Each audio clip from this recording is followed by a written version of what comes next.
Okay, let's dive into a really powerful and, honestly, often overlooked factor in managing your weight. And no, it's not some new diet fad or a crazy new workout plan. It's actually something you do every single night. We are talking about sleep. So you feel like you're doing everything right. You're watching what you eat, you're hitting the gym, putting in all that hard work. But that number on the scale, it just refuses to cooperate. It is so frustrating, right? And if that sounds familiar, trust me, you are absolutely not alone. Because what if there's this third, super critical pillar of health, right alongside diet and exercise, that isn't just being ignored, but is actively sabotaging your best efforts? We're going to dig into the science that shows sleep isn't just, passive rest time. It is an active metabolic powerhouse, and when you don't get enough of it, your results get compromised too. So let's start with what happens up in your brain. This is ground zero. This is where the sabotage begins, with this kind of hormonal hijacking that can happen after just one bad night's sleep, turning your own biology against your willpower. To really get this, we need to meet two key players in your body, ghrelin and leptin. So think of ghrelin as the green light for hunger. It revs up your appetite. And then you've got leptin, which is the red light.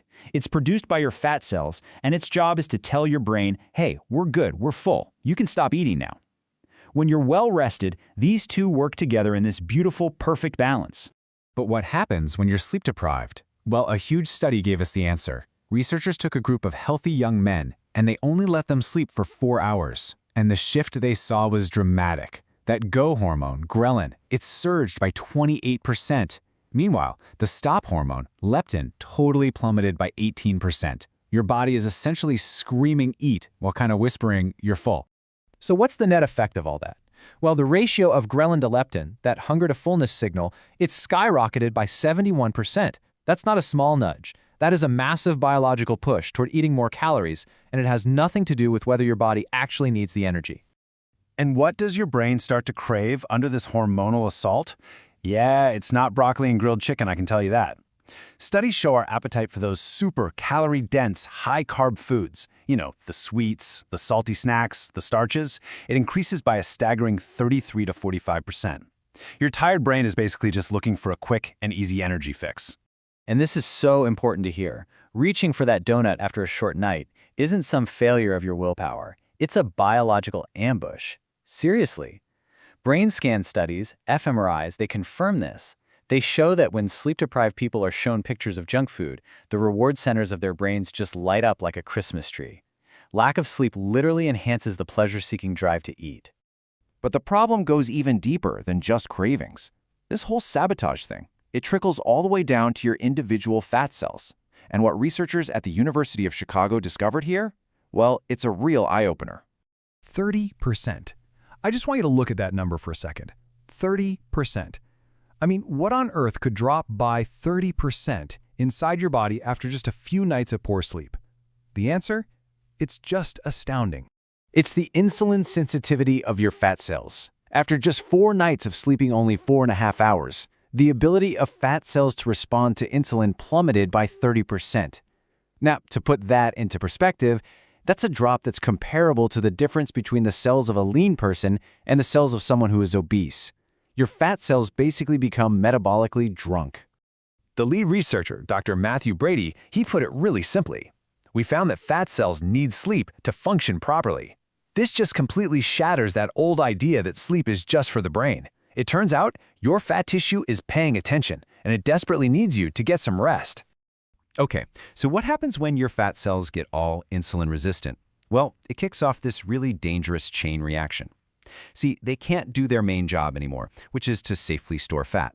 So instead, lipids and fatty acids start to just leak out into your bloodstream where they can damage other tissues and actually contribute to the very metabolic problems you're trying so hard to avoid. And now we come to the final, and maybe the most devastating, act of this whole metabolic betrayal. Let's say you do it. You fight the cravings, you stay in a calorie deficit, and you are losing weight. Well, a lack of sleep dictates the kind of weight you lose, and it does it in the worst way imaginable. Because this is the big question, right? When that number on the scale finally goes down, where is that weight coming from? Is it coming from fat, which is what you want, or is it coming from your precious metabolically active muscle? Turns out the answer depends a whole lot on how much you're sleeping. There was this fascinating study back in 2010. They put two groups of people on the exact same calorie-restricted diet. The only difference? One group got to sleep for 8.5 hours, and the other got just 5.5. The results were, well, they were staggering. The well-rested group, over half of their weight loss came from fat. But the sleep-deprived group, their weight loss was made up of almost 60% lean muscle. Let me put that another way. The sleep-deprived dieters lost 55% less fat than the people who got enough rest. Even though they were eating the exact same diet, their bodies desperately clung onto their fat stores and decided to burn something else for energy instead. And what was that something else? They lost 60% more lean muscle mass. This is the absolute last thing you want to happen. Losing muscle slows down your resting metabolism, which makes it even harder to lose weight down the road and way easier to gain it all back. It's like you're burning your body's engine just to get rid of a little bit of the car's frame. It makes no sense. So, after seeing this whole cascade of metabolic chaos, how do we fight back? Well, the answer is actually pretty empowering, because it's all about reclaiming a basic biological need and turning rest into one of your most powerful tools for health. So let's do a quick recap of the 4 stages of sabotage we just walked through. First, it starts with that hormonal hijack of ghrelin and leptin. Then that leads to those intense neurological cravings by kicking your brain's reward centers into overdrive. From there, it causes cellular dysfunction as your fat cells become insulin resistant. And finally, it forces your body into this catabolic state where you're burning precious muscle instead of fat. The science on this is just overwhelmingly clear. For most adults, the recommendation is to consistently aim for 7 to 9 hours of quality sleep every single night. And this isn't a luxury, it's not a sign of laziness, it is a non-negotiable biological necessity for your metabolic health, right up there with what you eat and how you move your body. Which really brings us to a final, powerful question to think about. When you consider its ability to balance your hormones, to control your cravings, to keep your cells healthy, and to preserve your muscle, is it possible that your bed is the single most effective and most underutilized weight loss tool you have? The science definitely suggests it just might be.